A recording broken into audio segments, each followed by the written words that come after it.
gente vai chamar a Melina Alves. Hoje estava previsto um painel agora com a Nina da Hora. Ela teve complicações com o voo dela e ela não conseguiu vir a São Paulo. Então, infelizmente, não teremos a participação dela, mas teremos a de Melina Alves, que é pesquisadora e gestora de inteligência coletiva na Dux Coworkers.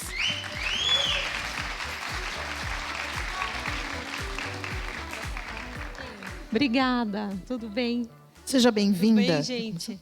Bom, espero honrar aí um pouco o tema que a Nina propôs a conduzir aqui com vocês. Bom, vamos dar sequência aqui conforme a nossa conversa. Sim. Ao longo do evento, a gente foi conversando muito sobre a nossa responsabilidade e foi entendendo a ética como esse compromisso coletivo. E a gente está diante de um desafio que é lidar com a discriminação algorítmica. Esse é o primeiro ponto. Como lidar com essas situações em que esses algoritmos podem, inadvertidamente, discriminar certos grupos de pessoas? Sim. Antes até de entrar nesse tópico, eu queria me apresentar aqui para as pessoas, para colocar um pouco do contexto da minha experiência e por que esse tema está vocês convidaram para estar aqui com vocês. Então, eu sou consultora da Dux Coworkers, é uma consultoria que trabalha com inteligência coletiva. A gente atende diversas empresas, né, mercado financeiro, bens de consumo, e a minha especialização é administração, neurociência, UX, e passei também por agência de publicidade e comunicação. Tive uma trajetória que iniciou em writing, né? Isso em 2001, tá? E de lá para cá já fui professora de UX e usabilidade, arquitetura da informação na Impacta. Estou professora na PUC Rio Grande do Sul, no MBA de UX and Beyond, no tema Design Lead. E dentro desse contexto, e aí agora já respondendo um pouco dessa relação dos dados, a gente vê um cenário em que, até puxando um pouquinho da minha pergunta aqui com o Lula, eu acho que foi bastante interessante, né, que eu falei sobre a Web3. Quando a gente fala dos algoritmos, a gente está vivenciando uma relação onde quem cria o computador, eles são pessoas, né? E se a gente tem uma relação ética de informação e esses algoritmos são munidos por essa ética e por essa informação, ele vai responder a isso, né? Então, a gente sabe como que funciona esse comportamento.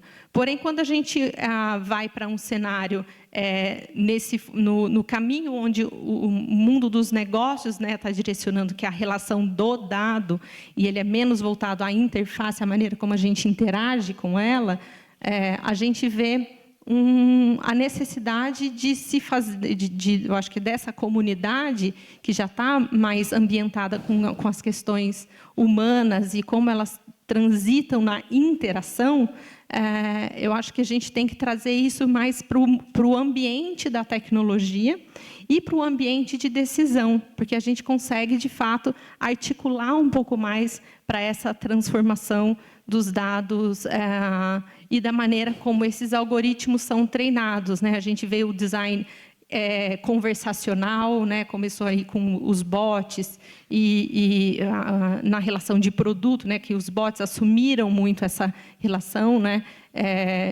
E tangibilizaram para a experiência do usuário essa camada do conversacional. E se a gente pensar como que isso vai transitar para o ambiente da interface não digitalizada, que são as cidades, todas as relações de interação que não são necessariamente humano-computador, a gente tem uma provocação mesmo para a comunidade de interpretar como esses dados vão ser analisados e como a gente consegue criar uma relação de cultura mesmo, né? de desenho da informação, além do desenho da interface, né? Usando aí os mecanismos de writing, etc. Eu acho muito interessante assim, esse ponto, porque essa questão de não ter diversidade por detrás das pessoas que estão construindo essas tecnologias. Então, esses vieses vão estar dentro desses algoritmos, né, que foram desenhados, projetados, e isso vai se refletir, né, no futuro nas pessoas usuárias que vão acabar se sentindo excluídas, reprimidas de alguma forma. E aí você estava até falando ali atrás sobre o ponto de ESG, né? E a gente traz muito essa questão de inteligência artificial e como que isso vai se comportar, né, no nosso mercado de trabalho, esse medo de o quanto ela vai ocupar os nossos cargos, o quanto a gente vai conseguir trabalhar em parceria. E aí um ponto que a gente queria trazer essa relação do trabalho à inteligência artificial, né, do quanto qual é a responsabilidade das empresas de tecnologia nessa garantia de que as suas inovações tecnológicas elas não prejudiquem a sociedade, que elas violem esses direitos éticos, que elas não aumentem a desigualdade. Então, eu queria que você falasse um pouquinho do que você acredita em relação a esse ponto.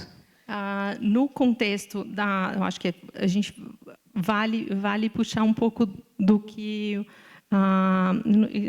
foi uma pessoa que sentou aqui que comentou sobre o papel do design dentro de uma ciência social, né? Eu acho que a gente construiu um pensamento do social para ESG e depois, então, falando um pouco da narrativa que eu gostaria de colocar para você. Então, o social, o ESG e, então, a inteligência artificial, mas partindo do princípio que tudo é inteligência, né? Na Dux, a gente fala de inteligência coletiva, mas a gente precisa unir as 3 inteligências nesse momento. Quais são as 3? Inteligência individual, a inteligência coletiva e a inteligência artificial. Então, o contexto do social, do design como um instrumento que consegue interpretar e codificar o social de um jeito que ele possa ser compreendido e acessível, né? Eu acho que esse é o ponto. Daí vem a necessidade da comunidade de UX estar na pauta ESG. Na relação dessa pauta, vale contextualizar por que o ESG, né? Aí falando sobre ASG, se a gente quiser levar ambiente, sociedade e governança, né? Porque a gente pode considerar assim, uma sugestão, né, um framework que eu levo muito para esses comitês que eu conduzo de ESG, fazer uma inversão das prioridades. Então, se eu colocaria o G na linha de frente, o S continua sendo intermediário e a relação do meio ambiente. Por quê?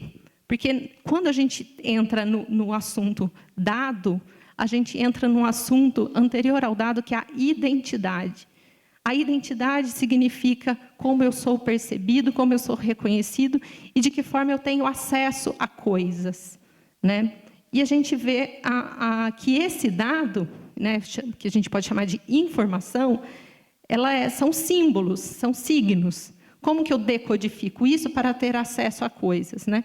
Então, isso está dentro da pauta do design, está dentro da pauta de como as empresas olham para a questão de governança, né? Então, se a gente pensar na comunidade, como a comunidade de UX pode entrar mais na pauta de governança, é fazer com que as questões mais críticas, as questões mais gerenciáveis, né, elas consigam ter mais fluidez para que essa tomada de decisão aconteça. E a governança ela mexe com um outro ponto que a gente está falando aqui, que é a responsabilidade. Quando a gente viu ali alguns slides, né, os termos de consentimento, ontem também na palestra sobre legal, né, com a relação do legal, a gente vê a necessidade de fazer uma provocação para a sociedade, e quando eu digo sociedade, para as governanças, para as lideranças que desenham os regulatórios dessa sociedade, de transpor todas essas letras miúdas em algo em ações. E o design faz justamente isso, né? Agora, com a Raquel, a gente viu a comunicação positiva, tem ali um protocolo para que a gente possa ter ações práticas. Então, quando a gente entra com a camada de design na governança, olha o poder de transformar que a gente tem, de transformar letrinhas miúdas de contrato em algo que vai tangibilizar a visão do que é prioritário para aquela sociedade, né? Do que é a pauta. E a sociedade, como ela está no meio, por que ela está no meio? Porque ela é transformadora, ela transforma a governança, ela transforma o meio ambiente, ela transforma o produto. Então, ela está realmente no meio e fazendo essa camada de interação. E o meio ambiente, né, que é ele é uma consequência das ações positivas que a gente vai desenhar. E aí, esse meio ambiente ele tem que se sustentar durante todo o processo, né? Então, é essa visão que eu compartilho com vocês. Gostaria de complementar aqui, olhando para vocês. Vocês conseguem ter a clareza de que forma que essa governança impacta no trabalho de vocês? Sim? Não? Certo? A governança, ela é responsável pela tomada de decisão numa empresa. Ela é quem decide as políticas, é ela quem influencia a cultura daquele espaço. É ela quem vai dizer como as interações sociais vão acontecer. É ela quem vai tomar as decisões sobre qual é o impacto ambiental que aquela empresa vai gerar, qual é o impacto social positivo e negativo. Entende? Então, a gente aqui, durante esse 1 dia e meio, tem falado sobre responsabilidade e sobre ética. Isso tudo tem a ver com a forma como a governança é feita. E aí, o que a Melina está trazendo é o caminho para que a gente tome melhores decisões é olhando também para a governança. Existe um caminho pelo design, não só dentro do design, mas através do que vocês têm de conhecimento nas mãos, que pode ser conectado com os objetivos de governança. É esta aliança interna que pode ser importante para construir melhores estratégias, inclusive de posicionamento da equipe de design. Eu vou te dar um exemplo prático de como o mercado está tangibilizando isso, respondendo à segunda parte da sua pergunta, que é a questão da empregabilidade. Algumas empresas elas têm trazido o design visual, né, a infografia, para a questão do legal, para tangibilizar isso mais. Outras empresas elas têm trazido para a relação de governança a figura do CDO, que é um responsável, né, as habilidades desse profissional, ele transita tanto na gestão de dados, mas também na parte dos regulatórios, então tem uma formação jurídica, né, que esses profissionais têm, então híbrido, é um profissional multidisciplinar, para que essas empresas possam construir, a partir da governança, os valores, ou seja, qual é a conduta que essa empresa e como ela vai gerir as responsabilidades dessa conduta dentro primeira responsabilidade interna, dentro dos seus colaboradores e para o mercado com os produtos, com os serviços que ela vai oferecer. E de que forma alguns indicadores que podem ser sociais e, ao mesmo tempo, financeiros, vão permear tudo isso. Então, quando a gente olha para a visão de UX, saindo de UX e vai para uma camada mais de service design, quando a gente olha para um service blueprint, onde a gente consegue ter os atores e que indicadores eu consigo observar, que OKRs e KPIs eu consigo monitorar para que eu perceba esses indicadores, a gente está levando o design para essa área de governança, para que o time de decisão e o time que está construindo esses regulatórios, muito pautado pelas decisões de governo, né, porque o governo na ESG e o mercado financeiro são os principais atores desse tema, né, e isso vai cascateando para as relações de emprego. Então, o nosso papel, acho que para a gente vê muitos layoffs acontecendo, mas precisa ressignificar o papel do design para que a gente possa conseguir o respeito e, de novo, a audiência dessas empresas, porque, ao meu ver, esses layoffs aconteceram porque primeiro o UX ia salvar o mundo, né? 2019, pandemia, vem, vamos montar a operação. Mas esse time não dialoga tão bem, não tem tanta fluência, por exemplo, com Behavior Economics, que é um tema muito importante para atingir essa camada de governança.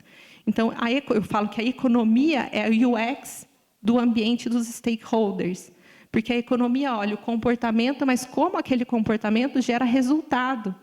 E como eu administro os recursos dentro da minha operação, dentro desses resultados. Então, o tema estudar economia e behavior economics é importantíssimo para que a gente consiga resgatar esse respeito, né, que foi dessas oportunidades que foram dadas aí para o mercado deu para a questão de UX, mas que a gente consiga ter um diálogo agora mais próximo desses stakeholders e participar disso e abrir de novo as oportunidades, né?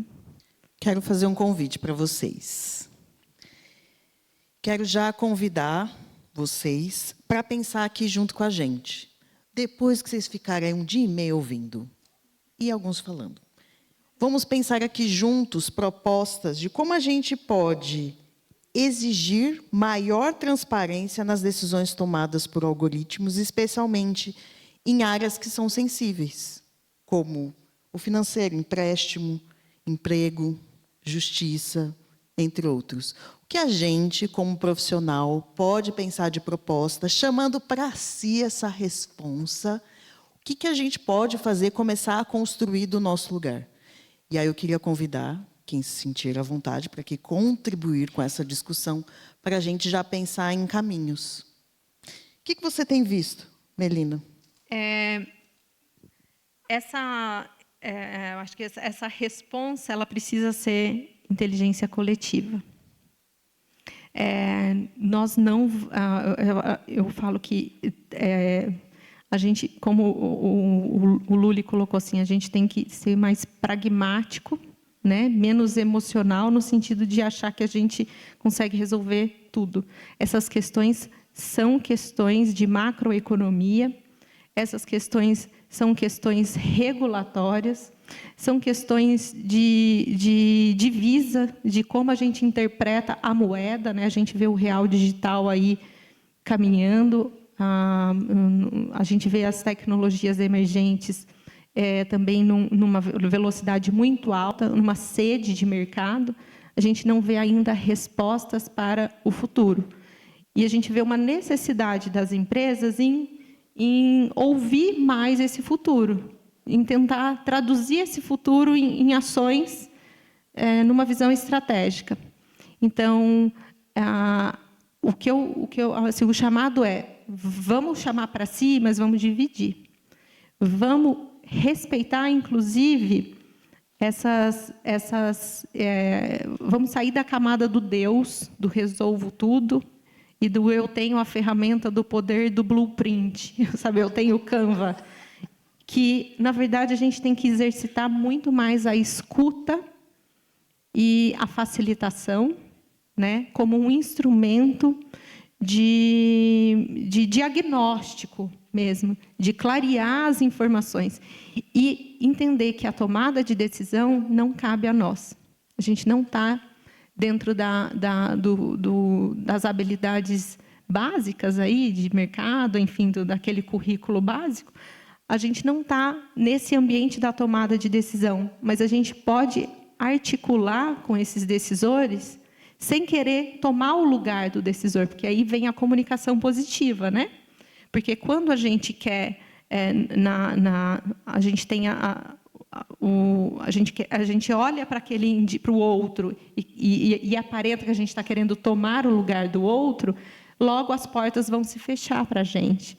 Então, para que a gente consiga ter mais adesão, mais pluralidade nas decisões, a gente precisa ter uma atitude mais de facilitação E todo esse tema da ética com comunicação positiva, acho que caiu super bem para a gente alcançar esse lugar, né?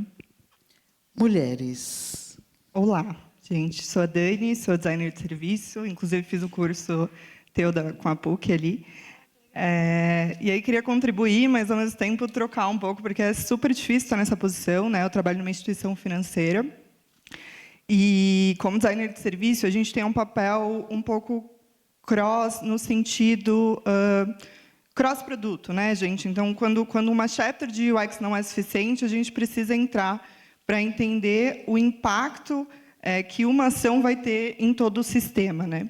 E aí, quando a gente puxa essa questão da responsabilidade, enfim, da ética, é muito complexo, pelo menos eu estou nessa crise, nesse momento, de entender como que a gente propõe esse tipo de discussão sem propor uma reorganização social até.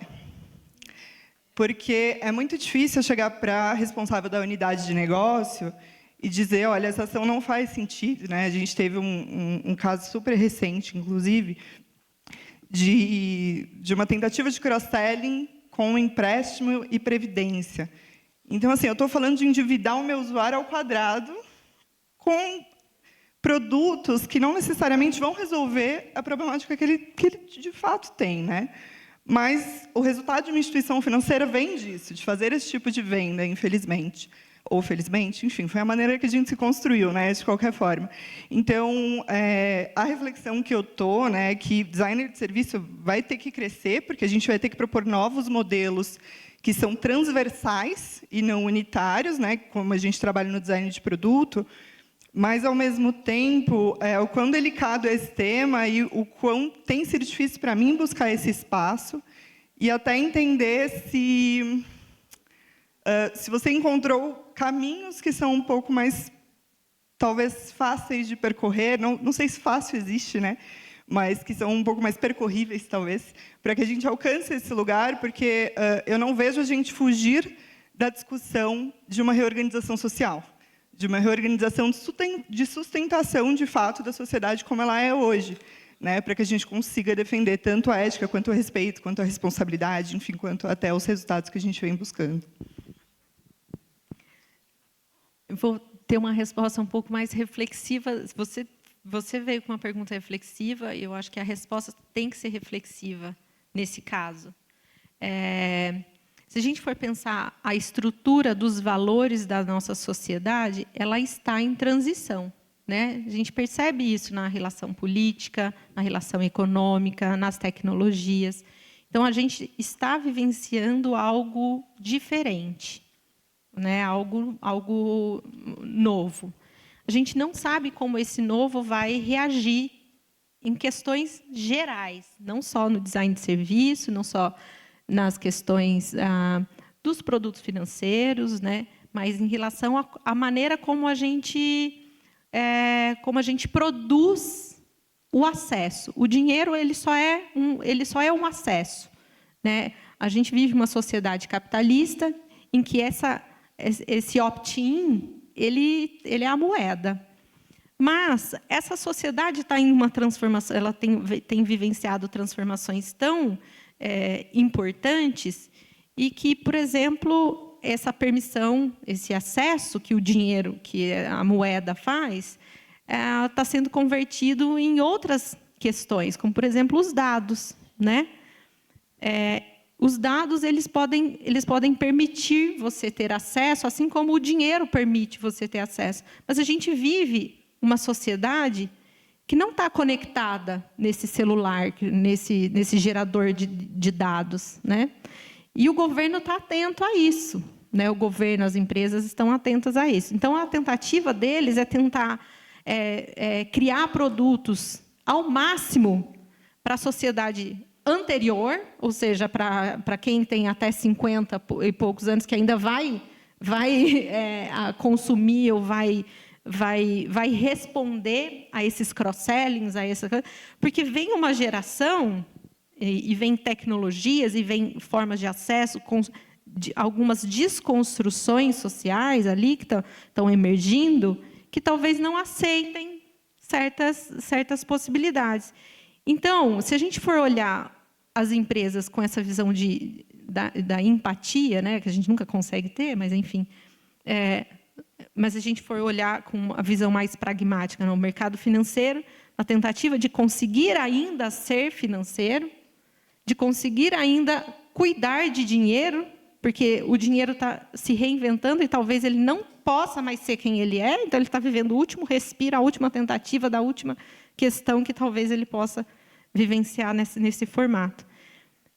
É com esse diálogo que talvez esses stakeholders possam olhar para você e falar assim, menina, vamos pensar junto. E se você também sair do lugar do que a gente vai resolver e deixar rolar um pouco mais, pesquisar mais, sabe, pôr as cartas na mesa, vamos embaralhar junto, vamos criar códigos, porque está tudo muito, está sendo desconstruído, né? Então, acho que é mais nesse sentido. Obrigada pela pergunta. Oi, gente. Deixa eu olhar para vocês, que é a primeira vez que eu assumo o risco de falar bobagem na frente de mais de 10 pessoas. Eu não sei se eu vou trazer uma pergunta, mas se por acaso vier uma pergunta, eu quero trazer também uma possibilidade de resposta. Assim, quando a Aline falou do meio financeiro, que eu acho que é onde rola mais coisas terríveis. Esses dias mesmo, eu fui utilizar um produto e acabei, enfim, fazendo algo que eu não queria. Mas eu quero trazer uma experiência que eu vivi mesmo dentro da última empresa que eu estava. O que eu percebi ali? Essa empresa, ela fez uma aquisição de outra empresa e a outra empresa tinha muito conhecimento sobre o assunto. E o assunto era um assunto denso, era um assunto, era um produto complexo com vários outros produtos. Eu falo assim que é quase um e-commerce, só que no caso de investimentos. E investimentos é complexo. Assim, a gente já sabia, construção de conhecimento, que existem camadas e você vai se aprofundando, e à medida que você vai se aprofundando, você vai assumindo mais riscos na vida com relação a esses investimentos. Você vai conseguindo aumentar o seu patrimônio de uma maneira um pouco num prazo menor, mas isso demanda conhecimento. E aí, num outro momento em que a gente está num cenário novo de merge, a gente tem uma penca de novos profissionais que começam a pensar muito, e eu falo que isso é uma coisa muito do design e é muito perigoso, que é essa insistência em facilitar tudo. Ok, a gente quer proporcionar conforto, a gente quer que as pessoas realizem as atividades muito rápido, por questão de tempo. Mas, nesse ímpeto que eu assisti deles tentarem o tempo todo facilitar para que as pessoas consigam chegar logo naquele investimento que poderia dar mais dinheiro, porém com mais risco, muito se foi colocado, muito se perdeu em questão de transparência. Porque como vou facilitar? Como eu vou tirar as entrelinhas? Sendo que tem coisas que não precisam de entrelinhas. Essas coisas são complexas, precisam de conhecimento. Tipo assim, eu acho que falta na galera de design... Desculpa, gente. Falta em nós mesmo... assumir o fato de que nem tudo a gente vai conseguir facilitar ao máximo, sabe? E nem tudo precisa ser... Exato, tem coisas que são complexas porque elas vão causar um acidente muito grande. E dinheiro é um acidente, assim... Nossa, assim... Digamos assim, é um acidente, não que seja um acidente. Mas perder dinheiro, gente, para um usuário... É crítico. Nossa, é crítico. Mas, queria propor para a gente pensar assim, na parte das heurísticas, né? nas 10 heurísticas de Nielsen. Tem uma delas, que eu não sei qual que é, uma das 10, que é você dar a consciência e o feedback necessário para que essa tomada de decisão, né, de evitar o erro, seja parte da jornada. Falando sobre a parte da interface, né, dentro desse cenário aí. Então, quando você coloca isso, me arremeteu muito a essa questão, né? Às vezes, você precisa dar o tom do risco e passar a mensagem, tanto na identidade visual, na cor, na escolha do writing, e, ao mesmo tempo, da não digitalização da jornada, né? De repente, para um determinado grupo social, não correr um risco de ir para um investimento de risco, sendo que ele está colocando o dinheiro da vida da família dele, né? Então, muitas empresas têm tomado a decisão, por exemplo, de não digitalizar ou de investigar melhor esses usuários e não facilitar tanto, né, essa tomada de decisão, com essa levando isso para vamos manter o back-office. O back-office pode ser importante, né? Manter um time mais como advisor, né? Um time que vai ser um aconselhador e não ir para a camada tanto da interação, da simplificação, do ágil, do faça você mesmo, né? Uhum. Nessa questão de investimento. No mercado de investimento, muitas empresas têm tomado essa decisão como uma decisão de transparência, né? Sim, e aí complementando... Não, pode vir, gente. Mas complementando... É porque eu não tinha terminado a pergunta, mas complementando, dando a resposta, tentando construir a resposta. Esse ponto de dificuldade, de certa forma, o que eu penso que poderia ser uma alternativa? Como o produto, às vezes, tem camadas, o produto de primeira camada facilitar e o produto de última camada ser como se fosse uma fase mesmo de um game. Então, o de última camada, ele seria um pouco mais complexo, menos amigável, para a pessoa ir evoluindo até lá. E outro ponto muito importante, que eu vi muito, gente, é se aprofundar nos temas. Eu vi ali muita gente, tipo, a empresa não fornecia um curso para os funcionários aprenderem sobre toda a gama de produtos, sabe? Ali a gente tem renda fixa, tem fundos e tem renda variável. Aí a pessoa ficava num squad de renda fixa, a pessoa só estudava renda fixa.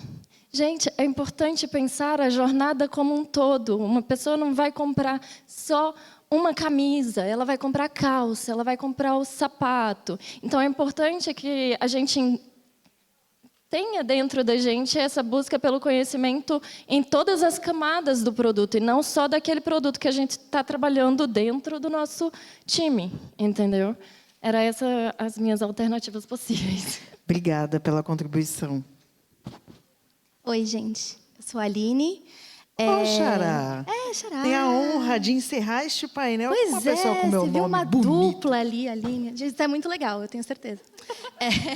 Eu sei que está todo mundo cansado, mas você falou uma coisa que me deixou com vontade de vir aqui compartilhar. Que você falou, né? Sair desse lugar da gente resolver tudo, de ser Deus, né? Tipo, Deus nesse lugar de consigo ser onipotente, onipresente, etc. E às vezes a gente esquece de voltar para o básico, eu acho. A gente fica nesse lugar um pouco arrogante, eu acho, assim, de a gente sabe as experiências. O Luli também falou que é sempre o outro, né? Então, o PM não entende, o stakeholder X não entende. A Raquel também falou sobre isso na palestra anterior. E recentemente eu fui relembrada por uma pessoa muito querida, assim, com uma didática perfeita, assim, que a gente está num tripé. O produto ele está apoiado num tripé. É design, engenharia e negócio. Se a gente tem um belo código sem uma tela funcional, não funciona. Se a gente tem uma bela ideia de negócio sem o código e a tela funcional, a gente também não tem nenhum produto. Então, eu acho que esse lugar de a gente sentar na mesa, ocupando a cadeira da mesma maneira que um engenheiro, que uma pessoa de negócio, e assumindo que a gente vai, sim, ter voz para o usuário, e talvez escolher algumas brigas que a gente vai querer brigar, não vai dar para ser todas, mas trazer as pautas que a gente vai achar relevante, que de fato vão ser relevantes para o negócio, mas nunca esquecendo que é uma codependência, né? A gente precisa do dev, assim como ele precisa da gente, e idem para o negócio. Então, eu acho que trazer esse lugar de tá todo mundo interconectado nesses 3 pilares principais, óbvio que tem outros que né, orbitam tudo isso, mas quando você falou disso, me lembrei, e eu acho que isso é muito básico e que acaba que no dia a dia, nas correrias, enfim, das questões de meta e prazos, e não dá tempo de fazer pesquisa e XPTO coisas, a gente acaba esquecendo. Então, era só isso. Agradeço o tempo nos 45 do... Sim. Obrigado pela contribuição. Obrigada, gente. Você quer comentar? Eu acho que tudo vem da gente não se prender tanto ao processo, né? A gente não se apaixonar pelo processo, mas a gente refletir mais sobre as questões intrínsecas, né? Os valores intrínsecos que permeiam aquela decisão, aquela estratégia, e de que forma eu posso fazer brilhar ali nas decisões as provocações dessas necessidades e que tipo de ações essas necessidades vão permear, né? Porque aí a gente consegue levar, eu acho que um valor maior do que necessariamente o processo ou a solução, porque a gente já fica sempre nessa, eu vou por um processo ou eu desenho a solução? Talvez a gente possa ter mais eficiência na clareza das informações, no design da informação, do que nesses 2 mundos, né? É isso. Palmas para a Melina. Obrigada, gente.